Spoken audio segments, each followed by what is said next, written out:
Muito bem, tudo bem, rapaziada? Tranquilo? Professor Heron aqui para mais uma aula de eletricidade com vocês. Hoje nós vamos conversar sobre fluxo magnético. Então, sempre comum a gente ouvir assim algumas dúvidas, especialmente quando a gente entra no campo do cálculo que envolva fluxo magnético, porque os alunos não têm uma compreensão muito bem do que seja esse fluxo, a ideia de fluxo. Então, primeiro, antes de eu falar sobre lá na frente, antes de eu apresentar os elementos matemáticos que calculam fluxo, eu trouxe aqui um brinquedinho para mostrar para você como é que essa ideia deve te acompanhar. Entendeu? Esse brinquedinho aqui, ó, que é um negocinho de botar a bolinha de aniversário. Aí eu peguei para você aqui, ó. Nós vamos imaginar o seguinte, ó. Faz de conta que cada linha dessa aqui, ela corresponda a uma linha de um campo qualquer. Pode ser um campo magnético, pode ser um campo elétrico, pode ser um campo gravitacional, uma linha de campo, um vetor. Entendeu? Vamos supor que, por um acaso, que esse vetor está apontando para cima. Então, eu tenho vários vetores aqui, tá vendo? Vários vetores. Ó. Saindo de uma base aqui. Ó. Essa aqui é a fonte desse magnetismo. Se isso aqui fosse um ímã, aqui seria, por exemplo, o polo norte do ímã, né? E os vetores estão saindo por aqui. Eu coloquei isso aqui só para afirmar aqui, mas também para poder falar um pouco sobre esse papel dessa área, dessa figura aqui. Então, eu tenho aqui várias linhas de campo aqui, né? Como nós estamos estudando magnetismo, vamos falar de campo magnético.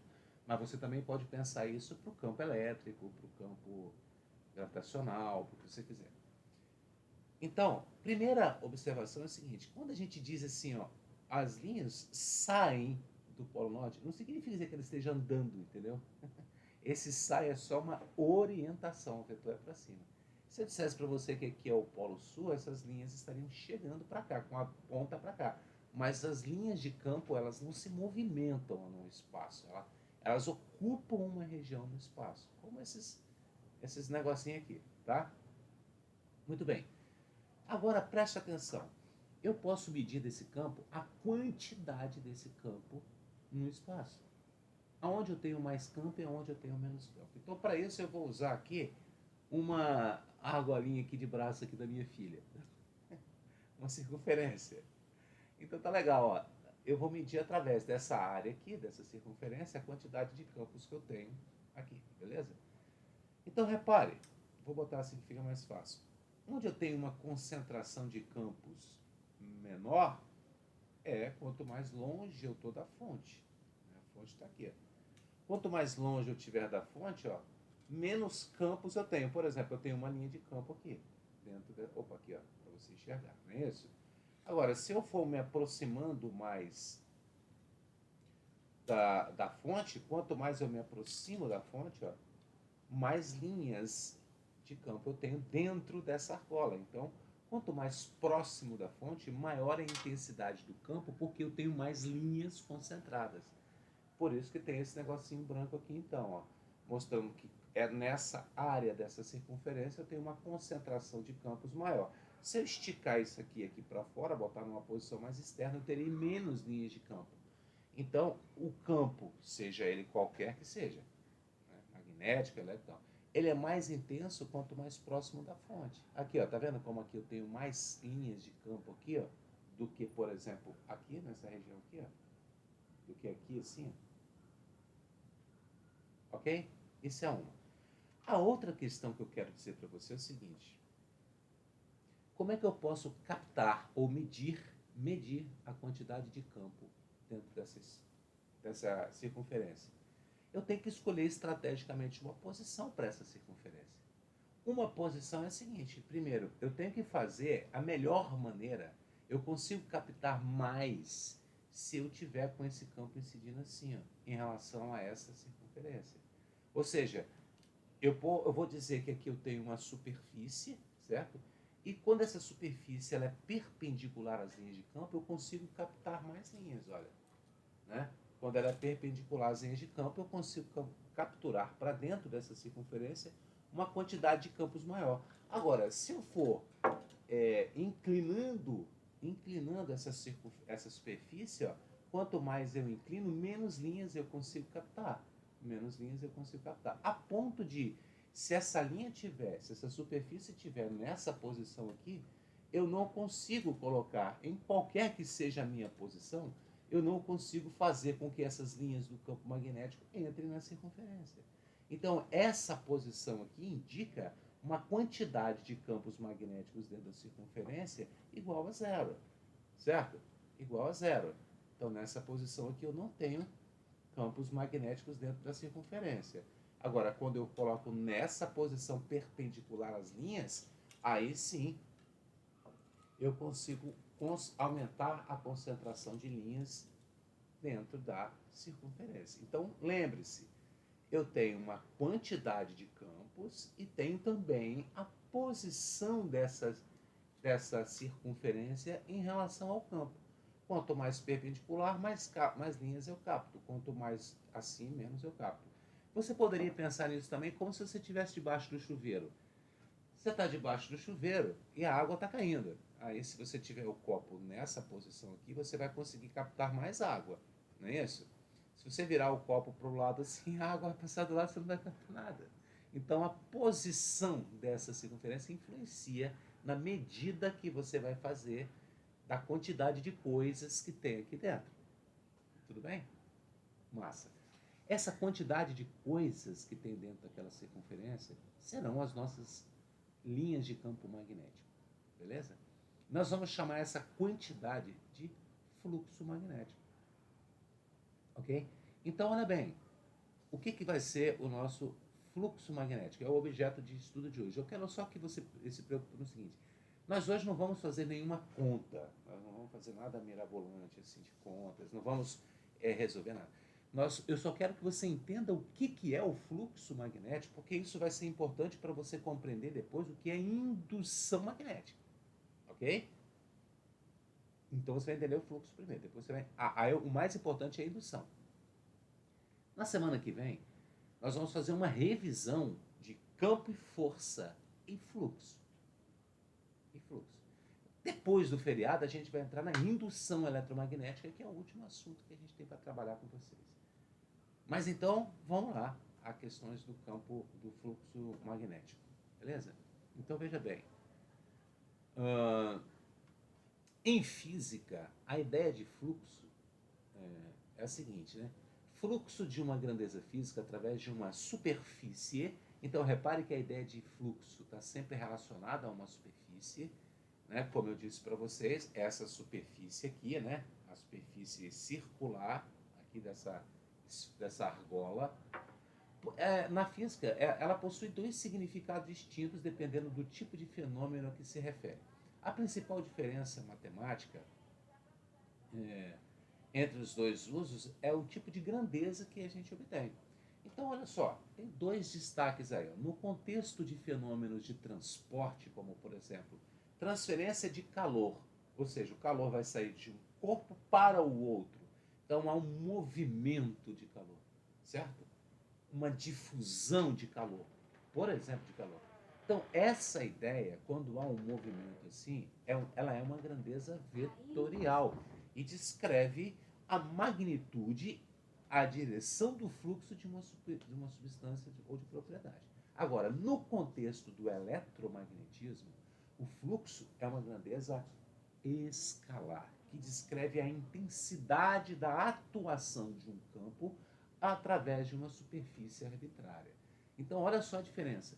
Nós vamos trabalhar em eletromagnetismo com uma grandeza escalar. Nós vamos nos preocupar em medir a quantidade, ou seja, a intensidade do campo magnético em uma superfície. A quantidade de campos magnéticos em uma superfície. Isso nós vamos chamar de fluxo. Quando o seu professor de calor falar sobre transporte de calor, etc., aí você vai falar, poxa, eu estou fazendo calor em movimento. É fluxo também, mas aí já tem direção e sentido. Beleza? Então vamos lá. Olha só, numa região do espaço onde existe um campo magnético uniforme, o fluxo através de uma espira, isso aqui é uma espira, não é? Uma circunferênciazinha aqui, ó. Isso é uma espira. Lembra que eu falei para você que uma espira é uma argola, né? Um aro? Através de uma espira depende do módulo do campo, depende do módulo, da intensidade, da quantidade do módulo, gente. Não depende da direção e sentido. Do módulo, do valor, né, do campo, da área dessa espira, PR2, e da orientação. O que é essa orientação? Se ela está nessa posição, ou se ela está nessa posição, ou inclinada. Entendeu? Perpendicular ou paralela ao campo.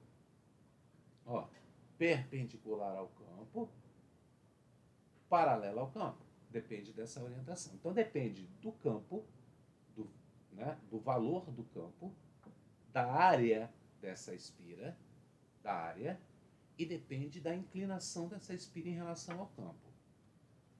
Certo? Como é que você calcula então? Ó, essa letra aqui, ó, ela representa o fluxo magnético. Esse fluxo tem como unidade o sistema internacional o Weber. Esse B aqui, como a gente já estudou, é a intensidade da indução magnética em Tesla, ou seja, o valor do campo magnético em Tesla. Olha o que eu estou falando, a intensidade, eu não estou falando de direção e sentido, estou falando do valor, do módulo, né? A é a área da superfície, né, plana em metros quadrados, a área da superfície aqui, por exemplo, dessa argola. E alfa é o ângulo formado pela direção normal à superfície e as linhas de campo, certo? Muito bem, vamos continuando aqui. O fluxo magnético, então, depende da área. Quanto maior for a área, maior é o fluxo. Se nós mantivermos constante, obviamente, os outros fatores. Então, por exemplo, aqui no primeiro quadro nós temos uma área retangular e aqui nós temos uma área maior, uma área maior, um retângulo maior. Então, o fluxo é maior aqui do que aqui, certo? Ó, a quantidade de linhas que nós temos aqui, ó. 1, 2, 3, 4, 5, 6. Aqui nós temos 1, 2, 3, 4, 5, 6, 7, 8, 9, 10, 11, 12. Então, aumentando a área da superfície, a gente aumenta a captação de linhas de campo. O fluxo magnético depende do módulo do campo. Claro, né? Quanto maior for o módulo, ou quanto maior a concentração de linhas, maior será o fluxo, se nós mantivermos constantes os outros fatores. Né? Olha aqui, ó, é por essa expressão aqui. Ó. O fluxo, então, ele depende do campo, da área e da inclinação da superfície, né? Da área da superfície. Então, é diretamente proporcional. Aumentando o campo, aumenta o fluxo. Aumentando a área, aumenta o fluxo. É isso? Então, aqui, ó, o fluxo magnético depende da posição da espira, ou seja, do ângulo formado pela direção da normal à superfície do vetor. B é o máximo para um ângulo de 0 graus e nulo para um ângulo de 90 graus, se mantivermos constantes os outros fatores. Então, veja bem, olha bem. Aqui, a superfície, a linha perpendicular à superfície, ó, eu vou ter que voltar aqui para explicar isso para você, ó. Se eu adotar uma linha perpendicular à superfície, então deixa eu pegar aqui uma caneta para eu te mostrar isso. Só que eu não tenho uma caneta aqui na minha mão, mas eu vou achar uma aqui, ó. Pronto. Aqui, ó. Tá vendo esse palitinho? Ele não é perpendicular à superfície? Perpendicular, né, formando 90 graus com a superfície? Então, se essa linha for paralela ao campo, o ângulo é de 0 graus. Certo? Então, a superfície forma 90 graus com as linhas, mas essa linha forma 0. Se eu fizer assim, a superfície formou 0 graus. Essa linha vai ser perpendicular, tá vendo? 90 graus. Se eu adotar como referência essa linha, então, quando essa linha for perpendicular, a linha que é perpendicular à superfície, quando ela for perpendicular ao campo, o fluxo é 0. Eu não tenho nada aqui dentro.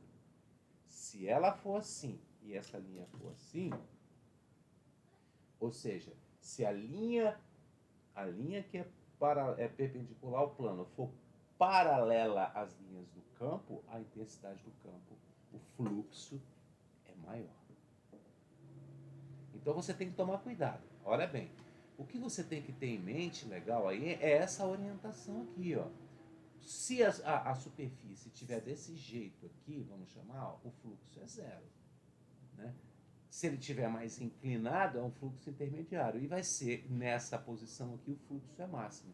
Então tome cuidado se você está tomando como referência a superfície ou as linhas que são perpendiculares à superfície. Certo? Então, ó, aqui nós temos a junção desses elementos aqui. Ó. Aqui nós temos uma área, as linhas, aqui tá, ó, tá vendo a linha que é perpendicular à superfície? Esse A aqui, ó, esse Azinho aqui. Então, essa linha aqui, ela é paralela às linhas do campo. A área é perpendicular às linhas do campo. Mas essa linha aqui é paralela. Então, se eu inclinar a superfície, então eu inclino a superfície em relação às linhas e inclino esse vetorzinho aqui perpendicular à superfície também. Ok? Quanto mais inclinado ele tiver, menor é o fluxo. Então, nesta posição aqui, o fluxo é zero. Ou seja, quando a superfície estiver paralela às linhas do campo, ou quando esta linha que eu falei aqui, ó, esse Azinho aqui, que aqui forma 0 graus, aqui forma 90. Então, você tem duas referências em relação à área.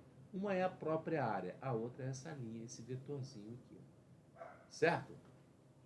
Bom, mas o que vai importar é a aplicação da fórmula, né? Então, o fluxo magnético, então, é a atuação de um campo magnético em uma determinada área, né? A quantidade de linhas de campo magnético numa determinada área, e aí eu tenho que, com esse cosseno aqui, eu avalio a inclinação dessa área em relação às linhas do campo.